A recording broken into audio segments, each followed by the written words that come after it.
ada nggak indikasi bahwa nih gua menang nih, kita menang nih di Afghanistan nih, tunggu kami di Indonesia, ada nggak? Ya, untuk kemungkinan mereka menyerang pemerintahan gitu maksudnya. Iya, atau kembali ke Indonesia. Atau kembali ke Indonesia Ada untuk kemudian menyerang melakukan, ya. pemerintahan. Pasti.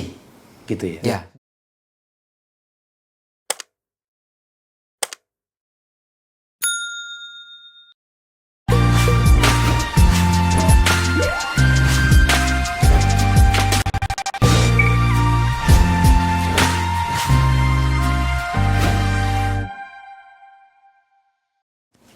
Assalamualaikum warahmatullahi wabarakatuh.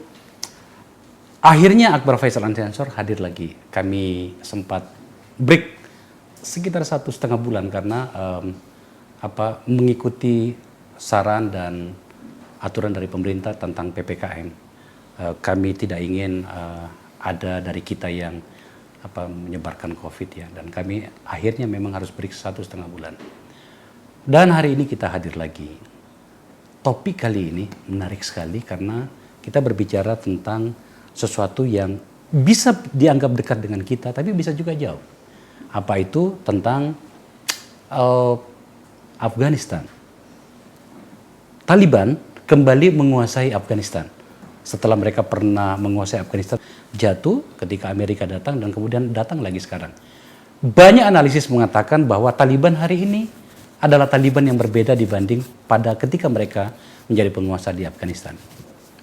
Untuk membahas ini, saya mengundang dua tamu saya yang istimewa, dan kami akan berbicara yang berbeda dengan para analisis yang lain.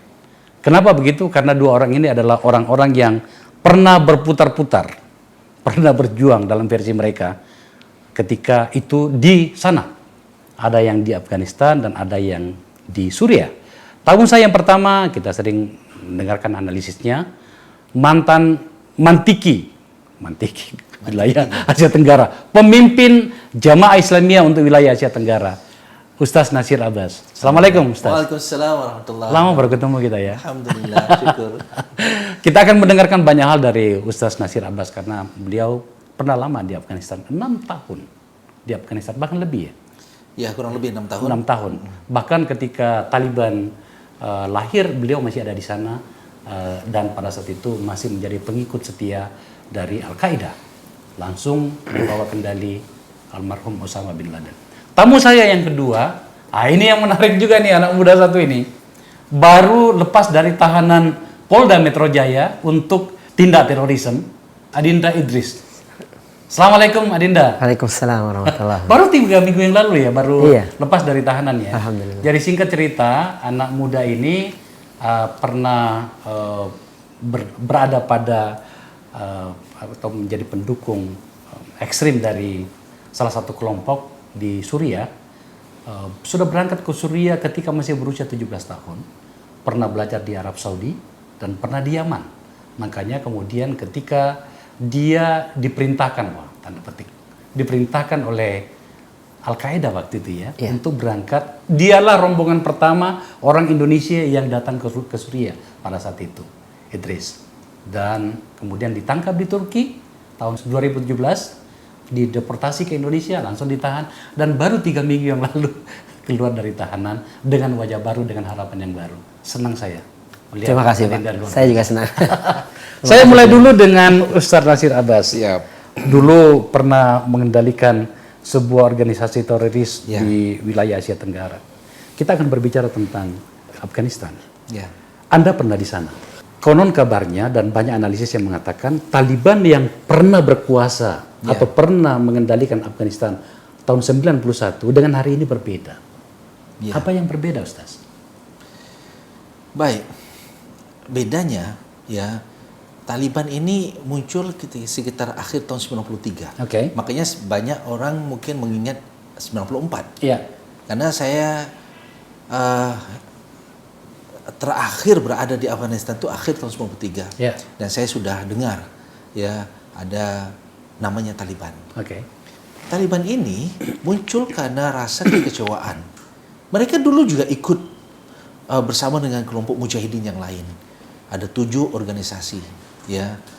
7 organisasi ini kemudian berhasil mengusir Rusia tahun 89, kemudian berhasil merebut kota Kabul tahun 92. ya. Kemudian mereka membentuk negara Islam Mujahidin, ya. Tapi setahun kemudian pada tahun 93, Mullah Omar dan kawan-kawannya itu muncul dengan nama Taliban. Mereka kecewa dengan pemerintah Islam yang ada, yang menurut mereka ini tidak sesuai syariat, tidak Islami, ya, masih ada saling bunuh-bunuhan sesama organisasi, ya. Jadi 7 organisasi itu masih merebut kuasa, merebut wilayah, ya begitu. Kemudian ada kriminal-kriminal, ya. Kemudian wanita tidak ditegaskan untuk harus memakai burqa, ya, masih berjalan kemana-mana dan macam-macam lagi. Ya. Jadi saat itu dia menyerang, ya, ini satu perbedaan pertama, menyerang pemerintahan Islam Mujahidin. Kalau sekarang dia menyerang pemerintah Afghanistan, yang langsung di bawah Amerika. Ya, di situ sudah ada perbedaannya. Ya, yang kedua perbedaan, dulu dia mengancam siapa saja yang tidak masuk ke Taliban itu akan dibunuh. Sekarang, ya, dia tidak lakukan seperti itu, ya, tapi dia melakukan approach ke masyarakat, sehingga membentuklah bahwa gerakan ini bukan gerakan kelompok Taliban, tapi menjadi gerakan rakyat. Ya, sehingga banyak rakyat yang kemudian mendukung Taliban. Ya, rakyat juga melihat bahwa pemerintah Afghanistan yang ada ini di bawah Amerika. Ya, pemerintahan Afghanistan itu di bawah Amerika. Ya, sehingga mereka ini orang Afgan yang rata-rata orang-orang kampung ini yang fanatik pada Islam, ya, punya adat budaya tidak suka sama orang asing. Ya, ini saya rasakan sendiri. Kalau orang asing itu, ya, itu dianggap sebagai tamu. Mereka sangat memuliakan. Tapi jangan coba-coba untuk memimpin mereka. Ya, saya kan di Akademi Militer Mujahidin Afghanistan. Di sana sama orang Afgan juga. Kadang-kadang kita dibagi grup, kegiatan bersama. Tapi jangan coba-coba orang asing ini menjadi pemimpinnya. Dia tidak akan suka. Tapi kalau kita bikin marah, ya, dia tahan. Ya, maksudnya tahan tidak marah karena dia ini adalah mehmon, kata dia. Ini tamu, ya. Dia tidak marah. Kadang-kadang kita bercanda dengan contoh nih, maaf ini hal yang kentut lah bagi kita, karena kentut biasa sajalah, gitu kan. Bagi mereka itu kentut suatu hal yang sangat tabu. Bahkan suami istri bisa cerai karena gara-gara kentut. Iya benar itu. Mereka bisa saling bunuh-bunuhan, pukul atau lain, bacok-bacokan karena masalah kentut. Itu dianggap itu sangat tabu. Nah, makanya kadang-kadang kita ini bercanda, ya, karena marah sama ini si orang Afgan ini, lalu kita kentut depan dia, bunyi keras gitu kan. Wah, dia kejar tapi akhirnya dia menahan diri karena ini tamu. Nah, itu salah satu contoh lah. Ya. Jadi lihat perbedaannya. Ya, orang Afgan rata-rata tidak mau dipimpin oleh orang luar. Amerika memimpin pemerintahan Afghanistan. Ya, ditunjuklah Hamid Karzai. Itu orang nggak suka. Ya, oke, itu satu perbedaannya. Kemudian perbedaan lagi, pada saat awal Taliban menguasai Afghanistan pada tahun 96, memang mereka agak brutal. Ya, suka main hakim sendiri. Ya, di mana-mana bisa ada mahkamah dan di mana bisa eksekusi, begitu. Ya. Dan ketika menyerang juga, ya, saat itu kalau tidak masuk Taliban kami serang. Kalau tidak masuk Taliban kami bunuh. Ya, jangankan orang Afgan, orang asing juga diperlakukan yang sama. Ya, saya juga merasakan seperti itu dahulu, ya. Tapi kemudian saya tidak mau ikut campur Muslim membunuh Muslim, maka saya pilih pulang. Ya. Nah, teman-teman yang lain yang masih tersisa sampai tahun 95, mereka menyaksikan bahwa Taliban datang menyerang camp orang JI, kemudian menyita senjata-senjata semuanya. Ya, dulu kami itu mempersiapkan 1 kontainer senjata, ya, yang rencananya mau dikirim ke Indonesia. Itu tahun 93, ya. Sudah ada persiapan tersebut, tapi kemudian gagal karena disita oleh Taliban. Nah, sekarang, ya, mereka tidak mengancam masyarakat, tetapi dengan sikap mereka yang membuat mereka seperti orang yang tertindas, ya, orang yang tertindas di negara tersebut, sehingga masyarakat tumbuh simpati. Itu sebab kenapa, ya, mereka cepat melebar, cepat menguasai, karena masyarakat rakyat itu sudah mendukung sama Taliban. Ya, seperti yang kita tadi sebelum acara, ya, bedanya antara faham yang awal Mullah Omar itu kan dari Kunar. Orang Kunar ini orang Kunar Wahabi. Ya, orang Afgan, ya, rata-rata bermazhab Hanafi. Orang mazhab Hanafi ini seperti orang NU begitu yang kuat dengan mazhab Syafi'inya, ya. Tetapi ada satu provinsi di Afghanistan itu namanya Provinsi Kunar. Provinsi Kunar ini dia Salafi, Wahabi, ya. Orang Afgan selalu tidak suka sama orang ini, ya. Tetapi namun karena dia yang bergerak awal, ya, kemudian nggak tahu siapa yang mensupport mereka karena bergeraknya dari Pakistan, kemudian dapat menyerang. Nah, kemudian orang Afgan juga punya budaya, ya, tidak boleh membantah kiai ataupun mullah. Kalau membantah itu dosa, apalagi ngarah senjata. Nah, begitu. Ini juga keuntungan yang didapatkan oleh Taliban dalam hal tersebut. Nah, maka lagi-lagi perbedaannya adalah sekarang ini agak lebih soft. Dia mau ajak berunding, mau bicara, ya, kemudian melarang anggotanya tidak membunuh sembarangan, ya, biarpun orang itu menolak, memberi kesempatan untuk evakuasi, tidak mengganggu para diplomat, ya, berbeda dengan dahulu. Semua dihantam habis. Ya, tapi kita masih tanda tanya, ada maksud apa? Ya, tidak boleh juga kita langsung menjudge, wah sekarang berarti Taliban sekarang lebih baik. Kita harus wait and see. Dulu juga ketika Taliban kemudian berhasil menguasai Afghanistan tahun 1996, orang Arab dan lain-lain semua masih wait and see. Mereka tidak ada di Afghanistan. Ya, setahun kemudian Usama bin Laden datang. Karena saat itu Usama bin Laden tidak ada, dari tahun 93 sampai 96 itu dia adanya di Sudan. Ya, Usama bin Laden datang pada tahun 97, kemudian bicara sama Mullah Omar, menikah sama anaknya Mullah Omar, ya. Lalu kemudian Mullah Omar bilang boleh hanya satu camp militer, satu camp pelatihan untuk warga asing. Oke. Ya, karena dulu pada zaman sebelum Taliban masih mujahidin, warga asing banyak punya camp. Ada camp Arab Saudi, ada camp Mesir, ada camp Kuwait, ada camp Libya, ada camp Sudan, ya, ada Maktab Khadamah dan macam-macam. Ada campnya Usama bin Laden, banyak. Belum lagi campnya JI, ya begitu. Nah, tetapi ketika setelah Taliban bilang cuma satu, hanya satu. Maka diberikan izin cuma Usama bin Laden. Siapa saja orang asing yang mau mendapat pelatihan di Afghanistan tidak boleh buka camp. Semuanya harus bersama dengan Usama bin Laden. Nah, itulah yang kemudian kita melihat ternyata Usama bin Laden mendukung Taliban. Sebenarnya dalam hal konteks mendukung ini, Pak, ya, kadang orang susah untuk membedakan menghormati tamu dengan membela tamu, memuliakan tamu dengan membela tamu, begitu. Ya, kadang-kadang kita memuliakan tamu tapi terlihat seperti membela, begitu. Ya, itulah yang terjadi di Afghanistan. Ketika Osama bin Laden melakukan operasi kepada tentara Amerika di daerah Teluk, karena masih ada perang Teluk, begitu. Mereka, Osama bin Laden pertama kali tidak pernah menyuruh untuk membunuh warga sipil. Sasarannya adalah tentara Amerika, asrama Amerika, basis Amerika, dan juga termasuk kapal perang Amerika. Begitu kan? Makanya sejak perang Teluk itu, ya, Usama bin Laden sudah menjadi DPO, begitu, Pak. Jadi Usama bin Laden menjadikan Afghanistan itu sebagai basisnya melancarkan serangan keluar. Tidak ada satupun orang Afgan yang ikut Al-Qaeda dalam operasi. Mana? Nggak ada. Perang WTC pun yang mengirim orang ke WTC semuanya orang Arab. Tidak ada satupun orang Afgan, ya, atau Taliban yang ikut kegiatannya Al-Qaeda. Tidak ada. Menarik. Oke, kita akan bahas jauh nanti soal itu. Saya ke Pak Idris dulu. Bagaimana kau melihat gerakan Taliban yang ada di Afghanistan hari ini dengan gerakan-gerakan radikal yang di Indonesia kita sebut sebagai gerakan-gerakan yang lebih pro pada terorisme yang ada di Suriah?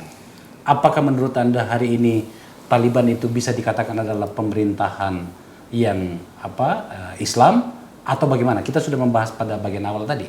Bagaimana analisismu? Bismillah, alhamdulillah, wassalatu wassalamu ala rasulillah. Jadi sangat berbeda gerakan-gerakan terorisme yang ada di Indonesia sekarang dengan mereka yang banyak bahkan menargetkan polisi-polisi yang mereka katakan sebagai Ansor Togut, yang mereka katakan sebagai orang kafir, kemudian mereka langsung bunuh dan main serampang melakukan perbuatan-perbuatan terorisme. Itu sangat berbeda dengan Taliban yang berada di Afghanistan.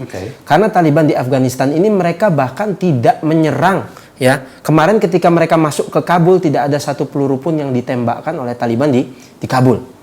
Ya. Mereka menggunakan siasat politik ya, dan menggunakan sebagaimana yang dikatakan oleh Pak Nasir Abbas ya, pendekatan terhadap masyarakat. Jadi sebetulnya yang mendukung mereka untuk masuk ke Kabul itu sendiri adalah sebetulnya masyarakat. Tapi banyak juga masyarakat yang memaksa diri untuk pergi dari Afghanistan, gimana? Masyarakat-masyarakat yang memaksa diri untuk pergi ke Afghanistan, yang saya ketahui dan menurut pandangan saya adalah masyarakat-masyarakat yang memang sudah termakan fobia bahwasanya Afghanistan ya, Taliban yang sempat memimpin Afghanistan dari tahun 1994 sampai tahun 2001 ya, ketika Amerika datang untuk menginvasi Afghanistan, mereka sudah tercekoki pikiran bahwasanya ketika Taliban memimpin akan sama sebagaimana apa yang dahulu Taliban pernah pimpin di tahun 1994 sampai 2001. Ya, Taliban yang dulu, Taliban yang ganas, Taliban yang berpemahaman hitam putih, namun berbeda dengan Taliban yang sekarang. Ya, tapi sekarang ini kan kita lihat sudah muncul ke media. Kita kan hanya bisa membaca dari media ya, bahwa ternyata beberapa paham atau keputusan Taliban di masa yang lalu ternyata masih ada hari ini. Misalnya apa? Salah satu contohnya, tidak ada ruang bagi perempuan. Ya kan? Iya. Nah, kalau begitu kemudian itu budaya, Pak. Budaya, bukan kebijakan. Bukan. Itu juga yang pengen saya katakan. Jadi setiap orang itu punya kultur dan budayanya masing-masing. Contoh, di Indonesia ada kultur kita itu cium tangan dengan bapak kita dan cium tangan dengan orang yang lebih tua. Tetapi kultur di Arab Saudi untuk menghormati seseorang itu dia mencium kepalanya, bukan mencium tangannya. Kalau sekarang di Indonesia ini ada orang yang mencium, tiba-tiba memegang kepalanya kemudian mencium kepala orang yang lebih tua, mungkin dikatakan, oh ini nggak sopan nih, wah ini kurang ajar nih orang ini, tiba-tiba kok pegang kepala saya. Nah, jadi burqa yang berada di Afghanistan, kemudian tidak bolehnya perempuan keluar rumah dengan tanpa mahramnya, itu memang sudah menjadi kebiasaan dan adat istiadat yang turun-temurun di Afghanistan. Seperti itu. Walaupun saya sendiri belum pernah ke Afghanistan, saya pernah bertemu dengan banyak orang Afghanistan yang berada di Suriah, ya, dan mereka itu memang kirimannya Taliban. Ya, kiriman-kirimannya Taliban ke Suriah dalam rangka membantu kaum muslimin yang berada di Suriah menurut versi mereka. Jadi Anda ingin mengatakan bahwa Taliban hari ini, yang kita tadi juga Pak Ustaz Nasir juga sudah mulai membahas sedikit, bahwa mereka ini lebih moderat seperti yang kita baca gitu ya. Betul. Bahkan konon kabarnya mereka itu sudah bekerja sama tanda petik dengan China, ya kan? Kalau begitu keadaannya, terus sebenarnya apa karakter? Ya, lagi-lagi kita pasti akan bertanya, apa karakter pemerintahan Islam yang mereka tawarkan kepada Afghanistan kalau begitu adanya, lawang bekerja sama dengan Amerika. Ya begitu. Karena memang silakan Ustaz. Begini ya, ibarat pepatah bahasa Melayu tuh ya, peribahasa orang mengantuk di sorong bantal. Ketika waktu mujahidin Afghanistan melawan Rusia, ya, kemudian disupport sama Pakistan, ya, artinya Amerika support lewat Pakistan, walaupun mereka tidak suka Amerika, terima juga kan? Begitu, karena ini adalah untuk mendukung keberhasilan mereka, terima. Begitu. Di ketika mereka tidak punya uang dan adanya marijuana, ya kenapa mereka tidak jual? Begitu. Untuk bisa hidup, bisa survive. Begitulah. Nah, kalau misalnya ada negara Cina yang kemudian menawarkan bantuan, ya kenapa tidak? Begitu. Sebagai bentuk mutualisme. Ya, itu dia. Oke, jadi tapi kan kadang-kadang setidaknya yang berkembang yang kita catat dari ruang publik ya, di pemahaman teman-teman kita sebagian masyarakat Indonesia yang memberikan dukungan segala macam itu, pokoknya haram hukumnya itu bekerja sama dengan negara-negara yang bukan Islam segala macam gitu ya. Apa yang kita bisa maknai dari situ, Ustaz? Baik, gini, di dalam Islam itu ada etika muamalah. Muamalah ini tidak hanya bersama dengan orang Muslim, tetapi juga bagaimana etika bermuamalah dengan orang yang bukan Muslim. Nah, bahasa-bahasa yang tadi Pak Akbar sebutkan itu adalah orang-orang yang langsung mengharamkan. Sedikit-sedikit haram. Jangankan kepada yang bukan Muslim, sama Muslim juga yang dia juga mudah dikafirkan. Begitu. Dengan polisi kafir, itu Muslim polisi Muslim kafir, begitu. Ya, padahal tidak semestinya begitu. Ya, mereka berpaham yang sangat sempit. Ya, Idris, Anda kan baru pulang dari sana, artinya pahamlah gitu ya kondisinya di sana gitu ya. Taliban hari ini yang ada di sana itu yakin itu mendapat dukungan dari rakyat Afghanistan? Iya, karena memang bukan cuma kita lihat daripada media ya, tapi kita betul-betul Ya, bergabung. itu yang saya maksud. Ya, kita betul-betul bergabung dan melihat orang-orang Afghanistan dan bahkan rakyat Suriah yang notabene-nya jaraknya jauh antara Suriah dengan Afghanistan. Bahkan mereka memimpi-mimpikan, ya kalau saya memang latar belakangnya memang saya di sana bergabung juga dengan rakyat, bukan eksklusif berada di tempat-tempat mujahidin ya, tapi saya juga bergabung dengan masyarakat, saya ngobrol dengan masyarakat. Jadi ketika saya berkomunikasi dengan masyarakat tersebut, bahkan mereka memimpi-mimpikan ada suatu tanzim atau suatu kelompok sebagaimana kelompok Taliban. Di Suriah, yang mana Taliban ini mereka gambarkan sebagai kelompok yang lebih luas. Ini tanggapan orang Suriah ya. Oke. Ya, ini orang Suriah yang notabene-nya mereka jauh dari Afghanistan. Mereka hanya melihat dari mungkin internet, mungkin dari surat kabar, mungkin dari berita-berita tentang Afghanistan dan tentang Taliban. Mereka memimpi-mimpikan adanya kelompok yang lebih moderat terhadap rakyat sebagaimana kelompok Taliban yang sekarang memimpin di Afghanistan. Jadi seperti itu. Menarik. Ustaz, Ya. seberapa yakin Anda Taliban hari ini yang mulai kembali berkuasa di Pakistan itu mampu mengkonsolidasikan diri agar kemudian pemahaman masyarakatnya dan kita juga yang ada di dunia internasional bisa yakin bahwa mereka bisa mengelola negara ini? Saya tidak yakin. Iya. Saya tidak yakin. Sebab apa begini? Makanya tadi saya bilang kita wait and see. Ya, apa ini maksudnya? Begitu. Orang-orang Taliban ini kan rata-ratanya orang-orang bukan orang-orang kota. Iya. Begitu. Yang mendukung pemerintah itu orang-orang kota. Mereka adalah orang-orang yang oleh dunia menyebut ini orang kolot. Orang yang tidak berpendidikan. Tahunya cuma hafal Al-Quran. Ya begitu. Soal politik juga lemah. Jadi kita juga wait and see, menunggu bagaimana sikap mereka. Tapi kita yakin ya, mereka para kiai-kiai mereka ataupun para mula dan mulawi itu juga punya banyak pengetahuan, cukup pengetahuan. Mereka juga mengerti hukum-hukum Islam, ya begitu. Dan makanya mereka mempraktekkan hukum Islam itu adalah tidak membunuh orang yang tidak bersenjata, tidak membunuh orang yang tidak melawan, ya itu pasti berbeda dari yang sebelumnya. Bagaimana bisa kemudian Taliban yang konon kabarnya dari catatan statistik di media hanya sekitar 60 ribuan orang, ya plus milisi-milisi yang memberikan respek pada mereka, memberikan dukungan, itu bisa mengalahkan pemerintahan Afghanistan dengan 300 ribu pasukan, ya kan? Kemudian dalam waktu yang sangat pendek, seperti tanpa ada perlawanan, mereka bisa menguasai. Ada yang mengatakan bahwa ini karena tentara Afghanistan korup, ya. Bahkan Presiden Ashraf Ghani katanya itu melarikan diri, tapi hari ini beredar sebuah video bagaimana ada duit ratusan juta dolar yang tertinggal di bandara dan kemudian disita. Pertanyaannya kan seperti yang saya akan sampaikan tadi. Kenapa kemudian Taliban itu bisa masuk dengan leluasa dan begitu mudah menguasai Afghanistan? Selain soal bahwa tadi itu mereka mencoba menggunakan bahasa bahwa ini adalah didukung oleh rakyat.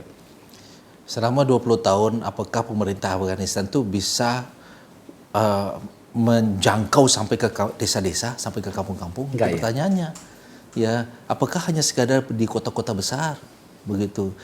Bayangkan Amerika seperti Joe Biden bilang, ya, yang pasukan tentara, jumlah pasukan tentara Amerika jumlahnya lebih banyak dari jumlah pasukan lokal. Kok bisa? Ya seharusnya kan pemerintah Afghanistan berusaha merekrut sebanyak mungkin warga lokal untuk menjadi tentara. Itu menunjukkan warga lokal tuh tidak mendukung. Kalau misalnya warga lokal mendukung dengan seruan untuk menjadi tentara, mereka semua siap menjadi tentara. Ya sekarang kenapa cuma sedikit yang kemudian menjadi tentara? Ya, apakah itu bukan sebagai sebuah bukti? Ya, terus kemudian tentara-tentara Afgan itu ya menurut saya ini ya karena tidak ada pekerjaan lain. Yang nggak punya pekerjaan ya pergi ke kota jadi tentara, ya begitulah. Tapi bukan berarti mereka orang yang siap mati. Ya beda memiliki dengan ideologi ya. Jadi mereka itu bukan orang yang memiliki ideologi, berbeda dengan Taliban. Jadi yang mengalahkan Afwan Ustaz, jadi yang mengalahkan tentara bayaran, ya kita bisa sebut dalam tanda kutip tentara bayaran, karena memang mereka ikut ketentaraan itu dikarenakan memang mereka tidak punya kerjaan. Dengan Taliban adalah ideologi. Oh iya iya. Yang satu memiliki Menarik. ya, yang satu memiliki ideologi. Iya. Kalau saya mati, saya akan pergi ke surga. Yang Iya. satu tidak memiliki ideologi bahkan Iya. sama sekali. Pokoknya yang bayar siapa gitu. Yang bayar siapa, gitu. keuntungannya siapa. Jadi seperti itu. Jadi kalau dikatakan kenapa kok Taliban bisa menang dengan jumlah pasukan yang 50.000 melawan pasukan yang di statistik kita lihat 300.000 lebih, dan bahkan didukung dan dilatih selama 20 tahun oleh pasukan Amerika, polisi dunia. Kenapa bisa kalah? Karena kalah dalam ideologi dan kalah juga daripada dukungan masyarakat. Karena masyarakat sebagaimana yang dikatakan Ustadz Nasir, ya kalau mereka dikatakan oh ini mullah ini adalah wali. Bukan cuma sekedar ustadz, tapi kita katakan di sini wali. Karena saya juga sudah bergabung ya, sudah banyak berkomunikasi dengan orang-orang Afghanistan. Jadi mereka kalau mengatakan mullah, ini sama saja seperti wali. Jadi kalau wali mengatakan dia bilang A, maka mereka A. Bahkan banyak orang-orang yang siap mati untuk membela mullah tersebut. Nah, saya berangkat dari pernyataan itu. Kita kan orang-orang Indonesia ini ya pasti akan berpikir begini, kok nggak capek berperang gitu ya? Iya betul. Iya kan? Dari apa yang kamu lihat di sana, kamu kan lama di sana ya, meskipun bukan di Afghanistan, tapi kan ini apa ya, karakter perangnya negara-negara ini sama ya. Suatu yang Masyarakat- berkaitan. Iya gitu ya. Kamu lihat itu gimana? Mereka itu memang suka berperang atau gimana sih? Yang namanya berperang ya, itu tidak ada orang yang suka. Tetapi menjadi suatu keharusan bagi mereka karena memang karakteristik orang Arab, orang-orang Timur Tengah itu hampir sama, berbeda dengan orang Indonesia. Contoh, Indonesia, Islam masuk ke Indonesia ini dengan berdagang. Dan bahkan Indonesia ini menjadi negara yang mayoritas Muslim di dunia. Negara dengan populasi Muslim terbesar di dunia ini adalah Indonesia. Dan masuknya ke Indonesia ini Islam dengan cara berdagang dan melihat bagaimana akhlak para pedagang itu ya menawarkan Islam. Ya, tapi berbeda dengan karakteristik orang-orang Timur Tengah dan orang Afghanistan.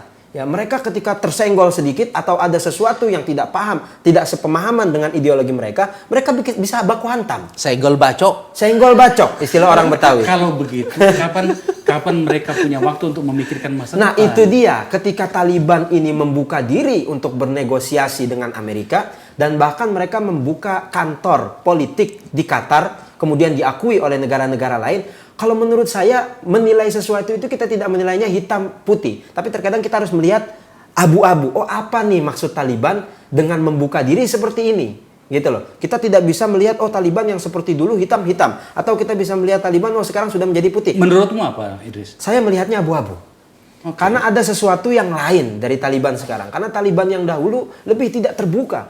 Namun Taliban yang sekarang bahkan dia sampai memiliki kantor politik untuk berhubungan dengan negara-negara lain, dan bahkan Mullah Baradar ya, juru bicara politik Taliban mengatakan bahwa kami siap ikut serta dalam UN, United Nations, ya PBB. Jadi berarti kan mereka sama saja, oh kami ini bagian loh daripada negara-negara yang ada. Seperti itu. Dan kami juga kalau memang mereka mengatakan oh kami akan mendirikan negara Islam. Bukankah negara Islam sudah ada di Arab Saudi? Yang kalau dimaksud mendirikan negara Islam itu law of Islam. Hukum Islam. Hukum sesuai dengan Al-Quran. Di Arab Saudi orang yang mencuri dipotong tangannya sesuai dengan surat Al-Maidah. Ya, dipotong tangannya. Kalau mereka ingin mendirikan negara Islam yang mereka katakan negara Islam, toh di Saudi sudah ada. Jadi tidak ada alasan bagi negara-negara yang ikut serta di PBB ya untuk melarang Taliban sekarang mendirikan suatu negara. Tapi untuk melihat hitam dan putihnya, saya lebih menilainya abu-abu saja. Sekarang ini, karena kita tidak tahu ke depannya seperti apa. Apakah Taliban memang betul-betul sudah berubah, ataukah Taliban belum berubah? Nah, yang menjadi pertanyaannya sekarang, apakah pengaruhnya terhadap kaum muslimin yang ada di Indonesia ini? saya akan masuk ke situ nantinya. Tenang saja. Ustaz. Iya, siap. Anda pernah lama di sana. Alhamdulillah. Meskipun itu sudah cukup lama, Ya. tetapi pada saat kelahirannya Al-Qaeda itu Anda ada di sana. Iya. Dengan tingkat pendidikan yang sangat rendah, Ya. demokratisasi yang sangat rendah di sana. Menurut Anda Afghanistan itu sebenarnya itu cocoknya itu dikelola seperti apa? Menurut saya cocok dikelola oleh orang Afgan sendiri. Afgan. Iya. Mau jadi apa kek? Biar orang Afgan sendiri. Dengan kiri politik seperti apa?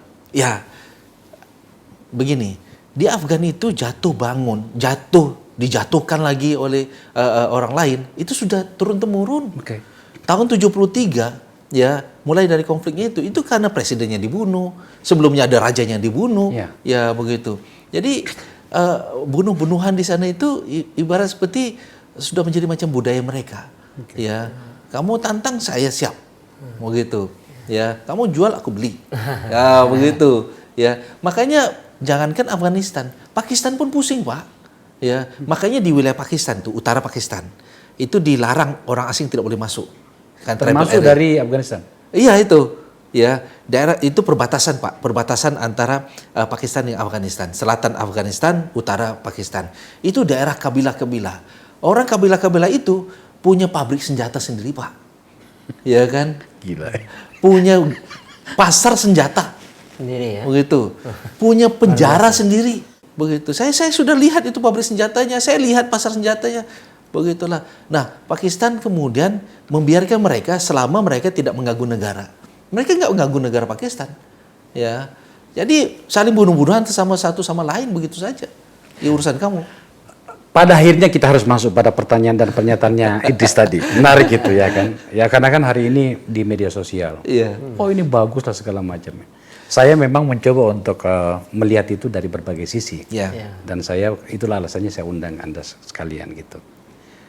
Menurut Ustaz Nasir, penyikapan politik Indonesia hari ini seperti apa dan apakah itu benar?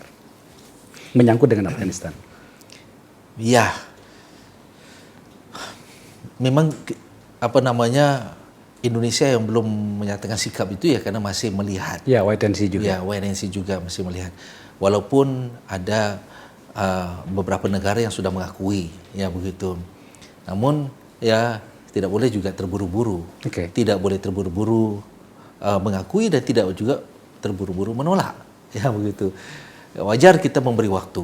Ya penting juga untuk kita memberi waktu untuk membuktikan ya komitmen mereka ya bahwa mereka benar tidak akan seperti dahulu lagi ya tidak memberi peluang kepada kelompok-kelompok teroris atau siapapun yang akan memanfaatkan wilayah Afghanistan. Ya itu paling penting Pak. Ya itu dasar utamanya. Saya akan maju selangkah lagi dengan kira-kira begini bahasanya. Kemenangan Taliban ini dianggap oleh beberapa pihak di Indonesia, di kita sebagai angin atau semacam permakluman pada gerakan-gerakan Teroris. mungkin terlalu ekstrim kita katakan teroris, tapi gerakan-gerakan ekstrim lah kira-kira. Gerakan ekstrim, itu, ya. Okay. Coba lihat tuh, Betul. ya kan? Islam memenangkan pertarungan di sana. Sementara Anda tadi sudah Teman saya mengatakan, sujud syukur Pak. Iya. Sujud Iya kan? syukur. Anda tadi sudah mengatakan itu bukan Islam, itu pemerintahan Taliban. Aha. Ya kan Anda sudah menjelaskannya. Itu kelompok tadi. Taliban. Nah, kekhawatirannya para pihak di sini adalah apakah dengan kemenangan Taliban di sana itu akan kemudian membuat gerakan-gerakan separatisme atau gerakan-gerakan yang memberikan pendukung terorisme di Indonesia itu akan kembali menggeliat. Inspirasi Pak. Contoh lihat. Mereka ada kesamaan. Taliban sebuah kelompok yang punya tujuan menegakkan negara, menggulingkan pemerintahan yang ada. Di sini mau JI atau JAD dan kelompok lain juga punya hal yang sama, yaitu ingin menegakkan negara lawan pemerintah. Ya. Artinya sama-sama dengan punya misi dan tujuan dengan dasar atas nama agama, berjuang atas nama agama Islam. Ya, walaupun mungkin mazhab yang berbeda, tetapi berjuang atas nama agama Islam. Tetapi Taliban telah membuktikan Itu dia. bahwa ternyata berhasil Taliban dengan cara begitu. Kenapa kita tidak? Itu dia. Itu dia yang ditakutkan. Idris. Jadi kalau tadi kamu yang memulai loh. jadi sebetulnya saya memang dari tadi udah kepengen ngomong ya. Apa sih sebetulnya efek kemenangan Taliban terhadap kaum muslimin ya? Bukan cuma kepada mayoritas orang muslim dan orang-orang non muslim juga efeknya terhadap Indonesia, bukan hanya kelompok-kelompok yang kita bisa katakan kelompok ekstrim gitu ya. Sebetulnya efeknya sebagaimana yang dikatakan tadi sama Pak Nasir juga inspirasi. Yang ditakutkan adalah kemenangan Taliban ini menjadi suatu inspirasi bagi gerakan-gerakan ekstrim untuk menggulingkan pemerintahan yang sah. Kenapa saya katakan pemerintahan yang sah? Karena memang di sini kita katakan mereka mengatakan bahwa saya akan menggulingkan pemerintahan yang notabene ini pemerintahan ditaruh oleh Amerika. Bukan. Di Indonesia ini adalah pemerintahan yang sah.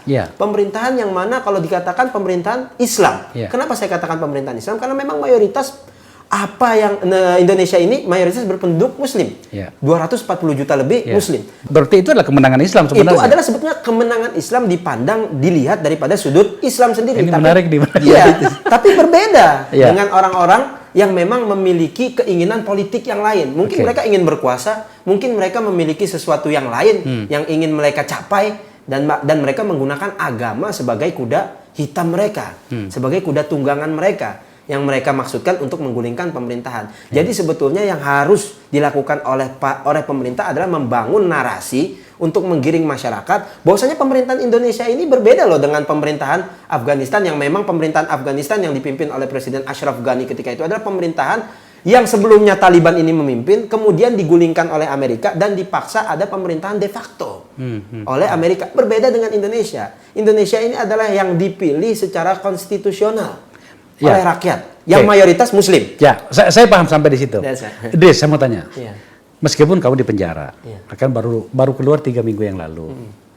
Tapi kan pasti ada kontak-kontak dengan teman-teman yang Iya. berpikir ekstrim kan gitu ya. Iya. Pertanyaan yang sama akan saya ajukan ke Pak Ustaz Iya. Nasir nanti. Dari apa yang kau dengarkan, dari apa yang mereka katakan, apa kira-kira yang akan mereka lakukan dengan kemenangan Taliban di Afghanistan? Pastinya mereka akan melakukan perbuatan yang sama. Contoh, dengan lebih melakukan soft approach kepada masyarakat. Mereka membangun dukungan masyarakat agar mereka bisa menang sebagaimana menangnya Taliban terhadap dukungan masyarakat. Gitu ya. Sebenarnya itu dilakukan JI. Oh, kalau saya nggak tahu karena memang saya belum Ya. bukan jamaahnya atau Ya. seperti apa, tapi Karena yang saya pandang, yang saya pandang pastinya seseorang yang terinspirasi walaupun dia tidak bisa mengikuti orang yang menginspirasinya 100%, dia akan ikut jalan orang itu.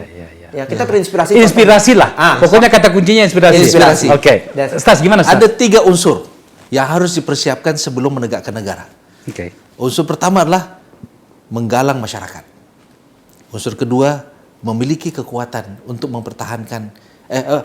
Yang unsur kedua lah memiliki wilayah memiliki wilayah, begitu. Yang ketiga adalah memiliki kekuatan untuk mempertahankan wilayah tersebut. Jadi dari dulu JI sudah berusaha menjalankan yang pertama, yaitu menggalang masyarakat. Bagaimana cara menggalang masyarakat? Adanya kegiatan dakwah yang maksud menyerukan orang menerima konsep negara Islam. Itu disebar kemana-mana, disampaikan di mana-mana. Ya, yang kedua pendidikan. Ya, banyak sekolah-sekolah yang didirikan oleh kelompok Jamaah Islamiyah yang kemudian ini pernah di salah satu sekolah Jamaah Islamiyah. Ya. Ya, kemudian di situ diberi pemahaman kepada siswa-siswanya betapa pentingnya kita harus memiliki negara Islam. Dan yang ketiga ya adalah memiliki kekuatan, dan itu tidak pernah berhenti Jamaah Islamiyah. Yang baru-baru ini ditangkap oleh Densus lebih dari 50 itu karena mereka tetap melakukan persiapan fizikalnya dalam rangka tujuan nanti untuk melawan pemerintah, persiapan perlengkapannya dan lain-lain. Ya, artinya konsep itu sudah dibuat, tetapi kenapa susah? Oke. Bedanya kita orang Timur, Pak. Itu orang Afgan. Orang Afgan pemerintahnya juga keras sama seperti rakyatnya. Kita ini pemerintah kita ini orang Jawa, Pak.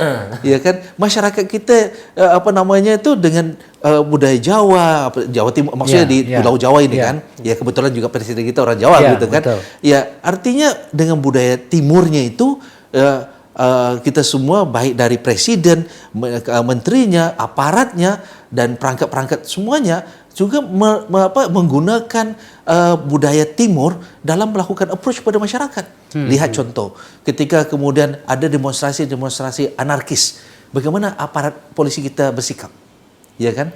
Nah, kadang-kadang malah aparat polisi yang kemudian babak belur, begitu. Ya. Kalau di sana? Di sana sudah hajar habis, Pak. begitu. Ditembak. Jadi revolusi Suriah sendiri Iya. itu berawal dari demonstrasi masyarakat yang ditindak dengan tindakan keras oleh pemerintahan Bashar al-Assad. Jadi ketika masyarakat ini demo, kemudian pemerintah langsung menembak mereka bukan dengan tembakannya, tapi dengan pesawat.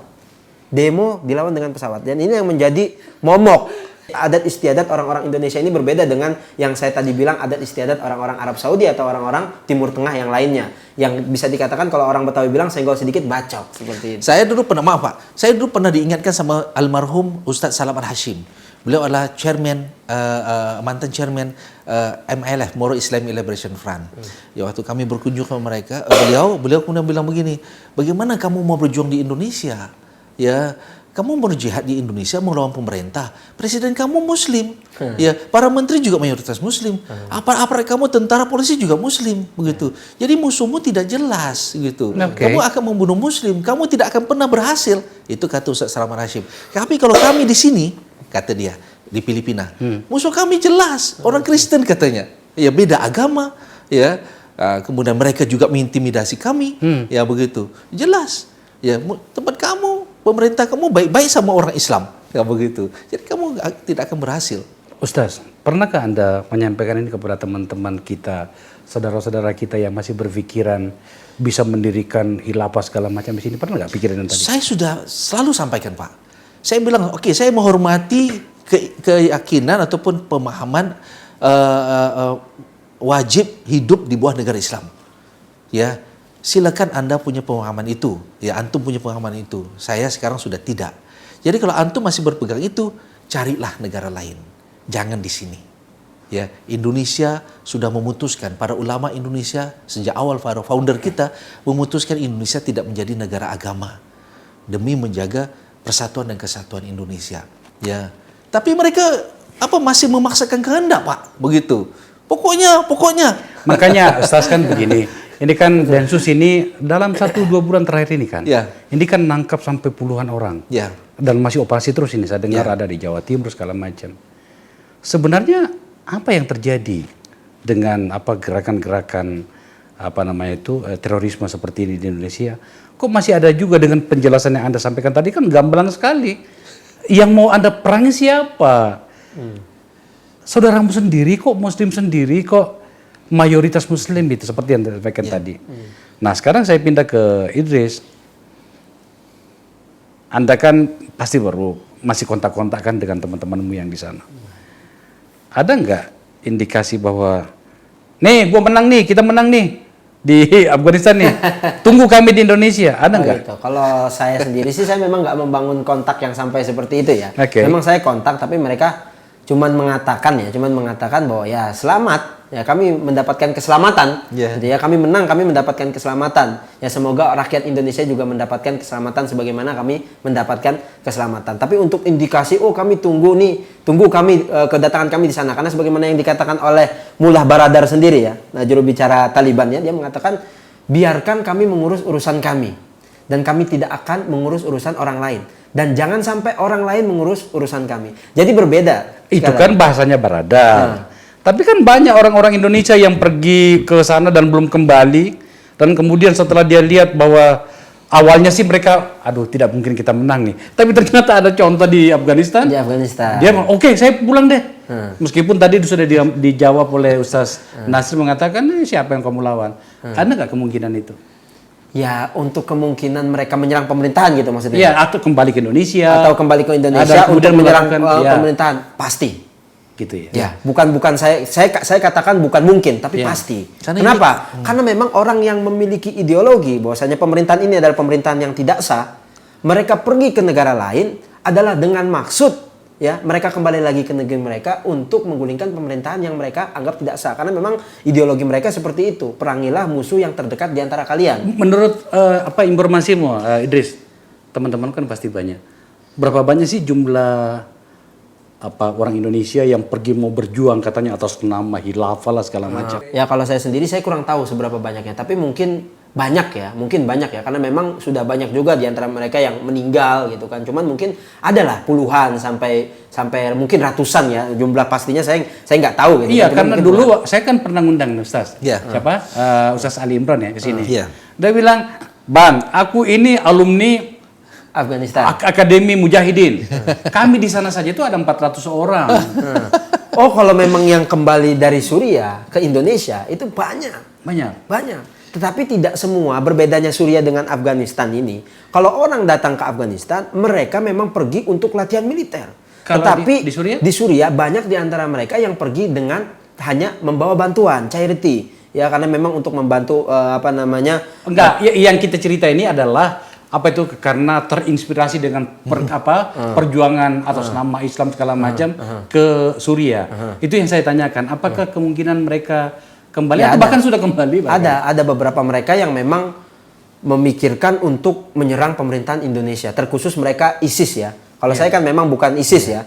Kalau yang ISIS memang mereka pemikirannya seperti itu. Kembali mereka pergi ke sana untuk pulang lagi ke Indonesia untuk meruntuhkan Berapa pemerintahan jumlahnya? Indonesia. Untuk jumlah pastinya saya tidak tahu, tapi ISIS jumlahnya sangat banyak. Oke. Dan bahkan mayoritas. Karena mayoritas orang yang memiliki pemahaman keras ya, dalam artian teroris ya, dalam tanda kutip ya, itu adalah ISIS. Ya, berbeda dengan orang-orang Taliban atau berbeda dengan simpatisan-simpatisan Taliban yang lain. Tapi ISIS ini berbeda sangat jauh dengan Taliban. Faham takfiri. Faham Ya, takfiri ini takfiri. sangat bahaya. Ah, Jadi faham mereka takfiri. mengkafirkan ya. Muslim pun dianggap Bahkan musuh. bahkan saya sendiri ketika saya menyampaikan bahwa ini adalah pemerintahan yang sah. Jadi Saya sendiri oleh mereka itu saya takfiri, dikafirkan. mengkafirkan. Iya. Stas, Ya, siap. kita sudah semakin mendekati akhir dari Siap, pembicaraan siap. kita. Menarik sekali. Kalau begitu keadaannya, apa rekomendasi Anda? Dengan apa yang terjadi di Afghanistan, Taliban menang, dengan gaya baru, bahkan mereka menggandeng, atau barangkali digandeng, atau bekerja sama, atau membangun komunikasi dengan negara yang selalu dianggap kafir segala macam. Kemudian kita sudah berbicara tentang bagaimana pergerakan terorisme di Indonesia dan segala macam. Apa yang bisa Anda katakan? Apa rekomendasi Anda? Atau apa yang kira-kira Rekomendasi perlu saya, dilakukan pemerintah? jangan pernah berhenti melakukan deradikalisasi. Oke. Ya, sebelum ada Taliban ini, pemerintah Indonesia sudah melakukan antisipasi seperti itu. Ya, jadi mereka tidak, sebenarnya para pelaku atau mantan-mantan pelaku tidak ada alasan untuk menyerang pemerintah. Alasannya apa? Pemerintah sudah baik-baik sama kamu, ya, memberi tempat, membantu, melayani dan lain-lain begitu. Apa alasannya? Pemerintah juga tidak menzalimi masyarakat, tidak membunuh sembarangan, ya, tidak mengintimidasi, ya, semua secara hukum, ya, penegakan hukum. Orang yang ditangkap pun ya karena memang ada dasar hukumnya, ya. Jadi inilah yang perlu kita tetap terus konsisten seperti itu, ya. Jangan sampai polisi atau densus ataupun tentara kemudian melakukan sesuatu intimidasi pada masyarakat yang kemudian membangkitkan rasa kemarahan masyarakat. Ya, begitu. Anda pernah menjadi pemimpin Jamaah Islamiyah, sebuah gerakan terorisme di kawasan Asia Tenggara, wilayah kekuasaan Anda. Itu tadi yang Anda jelaskan di Indonesia. Ya. Bagaimana dengan yang paling sering terjadi dan paling besar basis terorisme itu di Filipina? Di Filipina, ya. Apa yang dapat Anda jelaskan kepada kita soal di Filipina? Di Filipina ini ya itu juga rasa tidak puas hati mereka sama pemerintah. Ya, mereka mendapatkan intimidasi dari pemerintah pada zaman tahun 70-an. Ya, itu ada martial law. Ya, kesan rasa sakit, dendam dengan martial law itu masih tersimpan pada sebagian dari penduduk masyarakat. Dengan kemenangan Taliban di Afghanistan gimana? Dengan kemenangan Taliban saya kan tidak di sana, tapi saya bisa membayangkan. Oke. Ya, malah ya, mereka merasa euforia juga. Ya, kalau kita di sini euforia, teman-teman euforia itu tidak pakai senjata, saya yakin di sana sudah tembak-tembak ke udara, ya, bersenang-senang begitu, merasa euforia. Gimana? Bisa ente bayangkan? Iya, betul. Pasti di Suriah juga seperti itu. Iya. Ya kan?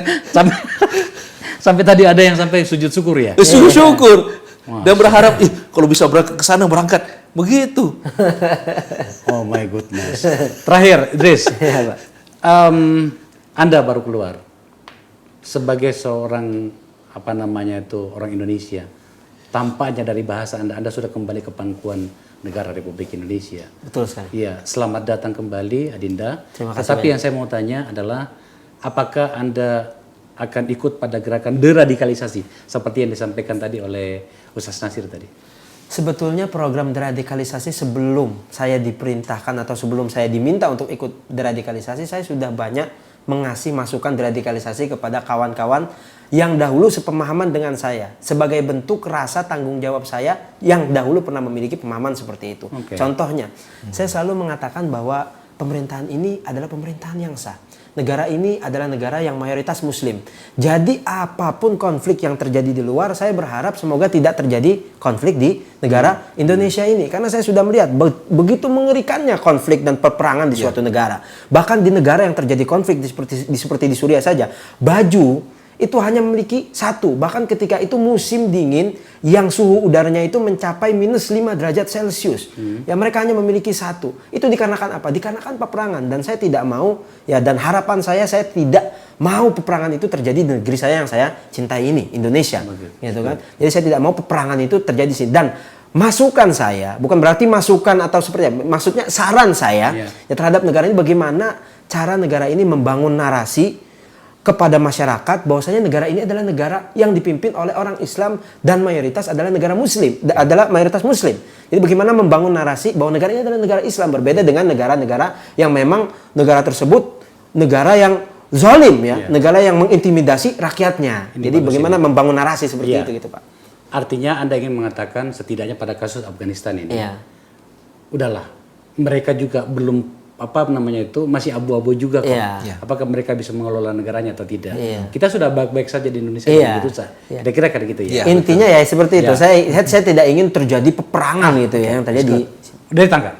Pembicaraan seperti ini harus terus kita lakukan agar kemudian kesadaran kita itu secara komunal itu bisa memahami bahwa perang tidak pernah membantu kemanusiaan. Betul. Perang tidak pernah menguntungkan siapapun. Betul. Anda boleh memenangkan sesuatu perang pada sebuah pertempuran, tetapi itu juga Anda akan merasakan luka itu sendiri. Saya rasa itu yang perlu kita sampaikan pada orang. Betul. Pembicaraan Anda berdua tadi memberikan kita penjelasan gamblang tentang kemungkinan luka itu kalau kita tidak melakukan sesuatu dengan baik. Sekali lagi terima kasih Ustaz. Alhamdulillah. Datang ke sini untuk menjelaskan ini. Alhamdulillah.